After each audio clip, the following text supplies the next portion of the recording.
Hello नमस्कार, जय हिंद, वंदे मातरम। आप देख रहे हैं जियो न्यूज और हम आपके लिए लेकर आए हैं देश दुनिया की, आपके राज्य शहर की सिलेक्टेड काम की फटाफट बड़ी खबरें। लेकिन उससे पहले यदि आपने हमारे चैनल को सब्सक्राइब नहीं किया है तो चैनल को सब्सक्राइब करके बेल नोटिफिकेशन ऑन करें और इस वीडियो को ज्यादा से ज्यादा लाइक और शेयर करें। बड़ी खबरें देखने से पहले आपके लिए आज का सवाल, विश्व में सबसे लंबी दीवार कौन सी है? ऑप्शन ए बर्लिन की दीवार, ऑप्शन बी चीन की महान दीवार, ऑप्शन सी हेड्रियान की दीवार और ऑप्शन डी सिलीली की दीवार। इस सवाल का जवाब हमें कमेंट करें और आप किस राज्य और शहर की ज्यादा खबरें देखना चाहते हैं हमें कमेंट करके बताएं ताकि हम आपके राज्य शहर की ज्यादा खबरें दिखा सकें। चलिए अब देखते हैं आज की फटाफट बड़ी खबरें। पुरानी गाड़ियों का फिटनेस टेस्ट 10 गुना तक महंगा। 20 साल पुरानी कार की 15,000 रुपए और बाइक की 2,000 रुपए फीस लगेगी। पुरानी गाड़ियों का फिटनेस टेस्ट अब 10 गुना तक महंगा हो गया है। Ministry of road transport and highways MORTH ने देश में वाहन फिटनेस सर्टिफिकेट टेस्ट की फीस बढ़ा दी है। ये बदलाव central motor vehicle rules 5th amendment के तहत लागू कर दिए गए हैं।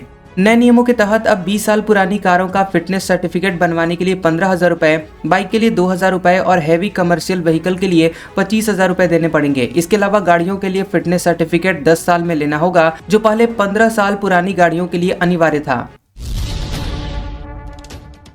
कोटा में आवेदन के दिन ही मिलेंगे जन्म मृत्यु प्रमाण पत्र। कमिश्नर ने दस्तावेज पूरी होने पर तुरंत सर्टिफिकेट जारी करने के दिए निर्देश। कोटा में अब जन्म मृत्यु प्रमाण पत्र और विवाह प्रमाण पत्र के लिए लोगों को नगर निगम के चक्कर नहीं लगाने पड़ेंगे। अब एक दिन में ही उन्हें प्रमाण पत्र जारी कर दिए जाएंगे। नगर निगम आयुक्त ओम प्रकाश मेहरा ने नगर निगम कार्यालय की हेल्पलाइन का निरीक्षण किया है। निरीक्षण के दौरान उन्होंने अधिकारियों से चर्चा कर समस्याएं जानी हैं और इसमें मुख्य रूप से जो समस्याएं सामने आई है वो थी जन्म मृत्यु प्रमाण पत्र बनाने के दौरान होने वाली परेशानी। और इन समस्याओं को लेकर नगर निगम आयुक्त ने अधिकारियों को निर्देश दिए हैं कि दस्तावेज पूरी होने की स्थिति में जन्म मृत्यु और विवाह प्रमाण पत्र आवेदन के दिन ही जारी कर दिए जाएं। बाइजू रविंद्रन पर 9,000 करोड़ रुपए का जुर्माना। अमेरिकी कोर्ट ने धोखाधड़ी केस में सुनाया फैसला। 2021 में लिया था 11,000 करोड़ रुपए का कर्ज में डूबी एडटेक कंपनी बाइजू के फाउंडर बाइजू रविंद्रन पर अमेरिकी कोर्ट ने $1 बिलियन यानी 9,000 करोड़ रुपए से अधिक का जुर्माना लगाया है। डेलावेयर शहर के बैंकरप्सी कोर्ट ने यह फैसला बाइजूस अल्फा और लोन देने वाली अमेरिकी कंपनी ग्लास ट्रस्ट LLC की याचिका पर सुनाया है।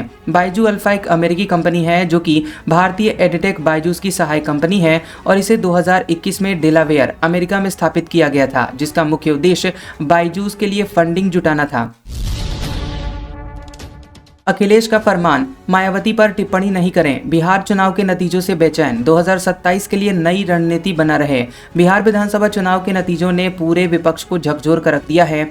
नतीजों के पैटर्न को लेकर सबसे ज्यादा बेचैनी समाजवादी पार्टी के अंदर है। आरजेडी के ज्यादातर यादव प्रत्याशी चुनाव हार गए हैं। जेडीयू और भाजपा के कई यादव प्रत्याशी जीत हासिल करने में कामयाब रहे। बिहार में 2020 के चुनाव में यादवों की जो संख्या 55 थी वह 2025 में घटकर 28 रह गई। यानी कि बिहार विधानसभा चुनाव में पिछली विधानसभा के मुकाबले इस विधानसभा में आधे यादव ही पहुंच सके हैं। बिहार के नतीजों से सबसे ज्यादा बेचैनी समाजवादी पार्टी के अंदर देखने को मिल रही है। पार्टी कार्यकर्ताओं को ऐसा लग रहा है कि बिहार में महिलाओं के रुख को देखकर कहीं यूपी में भी चुनाव से ठीक पहले 5-10 हजार रुपए देने का दांव बीजेपी यहां भी न चल दे। समाजवादी पार्टी के शीर्ष नेताओं ने अपने प्रवक्ताओं से कहा है कि वे बसपा और उसकी सुप्रीमो मायावती पर कोई टिप्पणी न करें। जानकार इसे समाजवादी पार्टी की रणनीति का ही एक हिस्सा मान रहे हैं। शादी के दिन शराब पिलाने पर 1 लाख रुपए का जुर्माना, फास्ट फूड पर भी रोक। उत्तराखंड के जनजातीय गांव ने बनाया नियम। उत्तराखंड के जौनसार बावर क्षेत्र में सामाजिक समानता और परंपराओं को मजबूत करने के लिए बड़ा सामूहिक फैसला लिया गया है।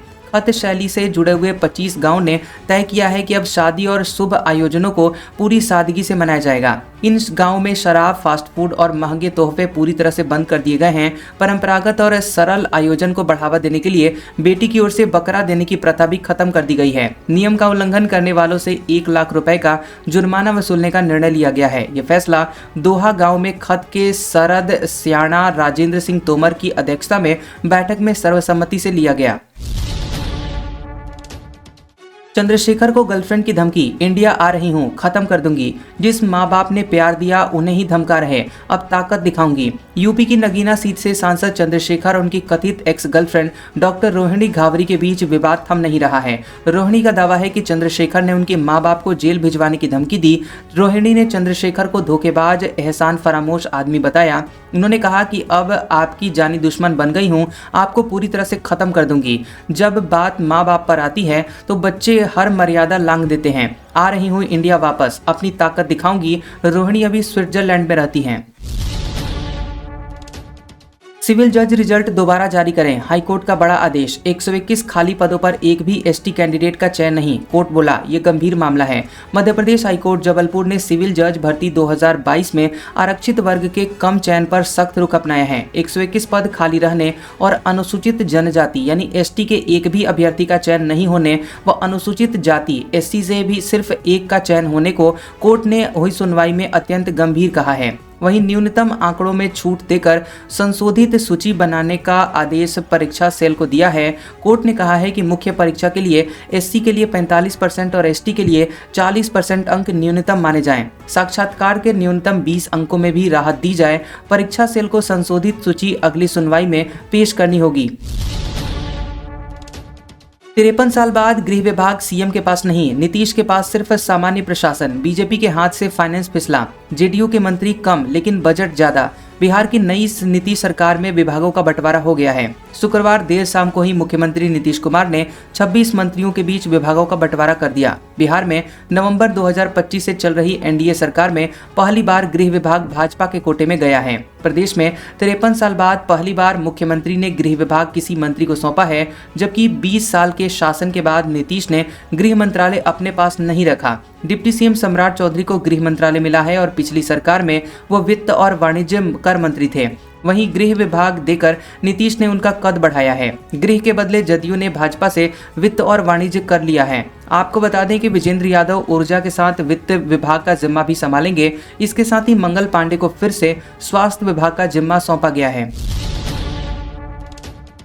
योगी बोले माघ मेले में 15 करोड़ लोग आएंगे, 800 हेक्टेयर में बसेगा। प्रयागराज में जज की बेटी की शादी में शामिल हुए। सीएम योगी ने प्रयागराज में स्टीमर से माघ मेले की तैयारियों को देखा, पक्षियों को दाना खिलाया और 11 ब्राह्मणों के मंत्रोच्चार के बीच संगम नोज पर गंगा पूजन किया। मां गंगा को दूध अर्पित किया और फिर अफसरों के साथ माघ मेले की समीक्षा भी की। वहीं सीएम योगी ने प्रेस कॉन्फ्रेंस करके कहा कि 9 महीने बाद मैंने गंगा पूजन किया है। माघ मेले की तैयारी शुरू हो चुकी है। 2024 की तुलना में इसका दायरा बढ़ाया गया है और इस बार माघ मेला 800 हेक्टेयर में बसेगा और 12-15 करोड़ लोग संगम में स्नान करेंगे।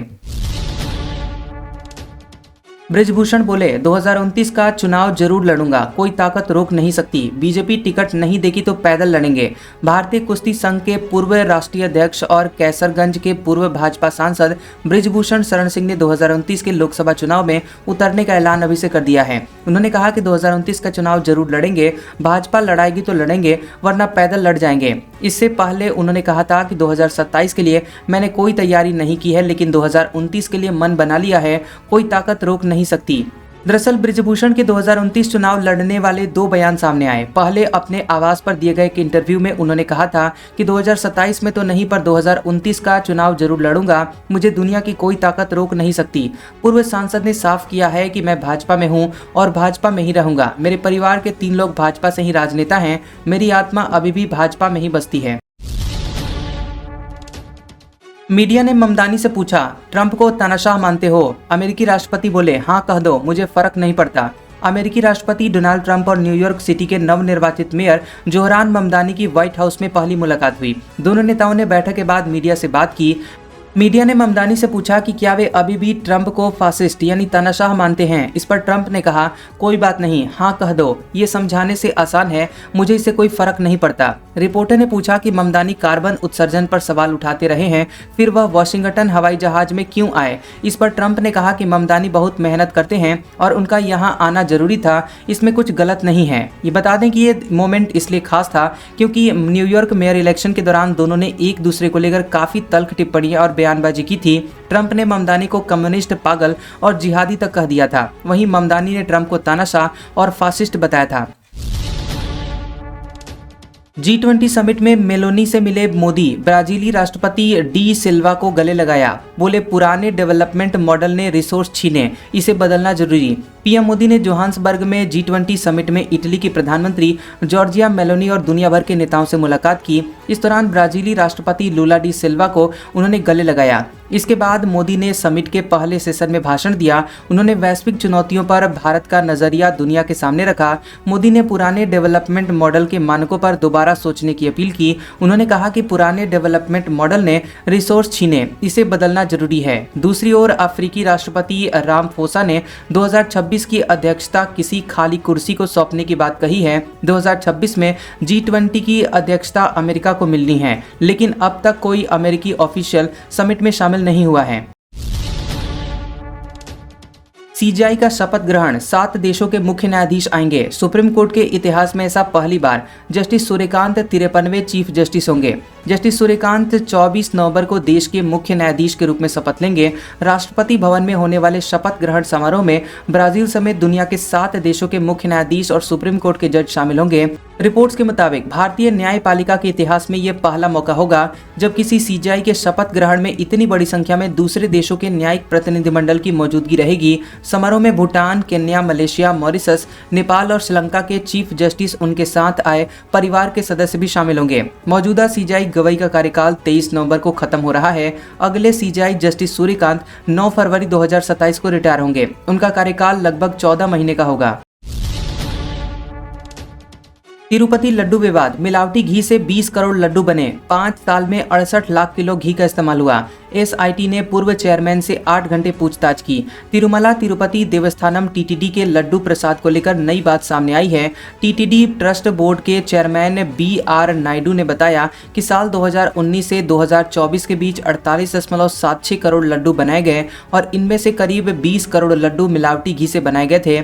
टीटीडी के मुताबिक ये अनुमान रोजाना दर्शनार्थियों की संख्या, खरीद के रिकॉर्ड बनाने और सप्लाई के आंकड़ों को मिलाकर निकाला गया है। एसआईटी ने इस मामले में पूर्व टीटीडी चेयरमैन और वाईएसआरसीपी सांसद YV सुब्बा रेड्डी से 8 घंटे पूछताछ की है। मिलावट का मामला 2024 में सामने आया था। एसआईटी जांच में खुलासा हुआ कि 68 लाख किलो घी मिलावटी था, जिसमें palm oil, palm kernel oil और कुछ अन्य हानिकारक पदार्थ मिले हुए थे। ये मिलावटी घी उत्तराखंड की भोले बाबा डेयरी और उसकी सेल कंपनियों ने सप्लाई किया था और इसकी कीमत करीब 250 करोड़ रुपए आंकी गई है।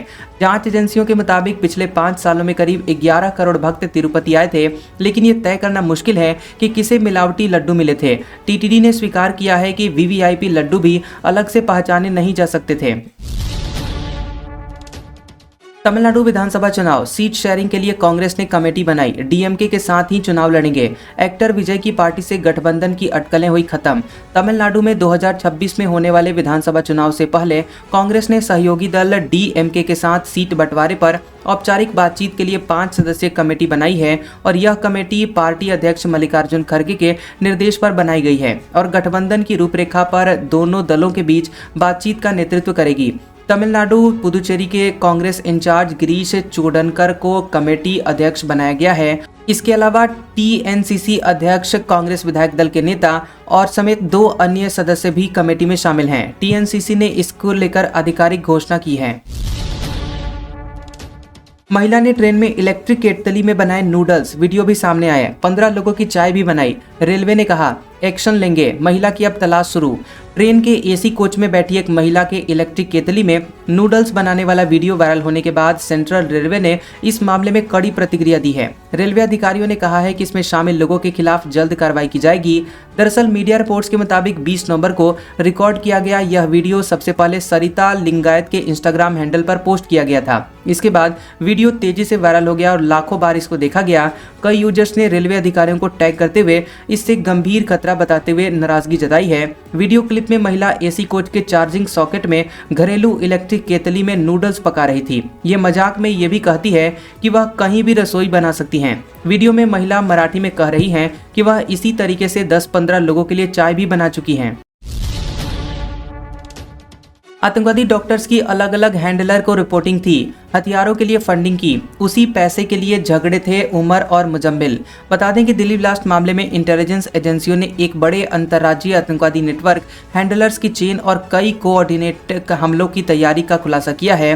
बता दें कि न्यूज एजेंसी ANI के मुताबिक इंटेलिजेंस सूत्रों ने बताया कि मॉड्यूल का हर आरोपी एक अलग हैंडलर को रिपोर्ट कर रहा था। मुजम्मिल का हैंडलर अलग था, जबकि ब्लास्ट करने वाला उमर दूसरे हैंडलर को रिपोर्ट कर रहा था। दो खास हैंडलर मंसूर और हाशिम एक सीनियर हैंडलर इब्राहिम के अंडर काम कर रहे थे, जो मॉड्यूल की पूरी एक्टिविटीज को सुपरवाइज कर रहा था। ये सभी हैंडलर लेयर्स में काम करते थे। इधर दिल्ली पुलिस स्पेशल सेल की टीम श्रीनगर में है और ये टीम जम्मू कश्मीर पुलिस की हिरासत में लिए गए डॉक्टरों और संदिग्धों से पूछताछ करने वाली है।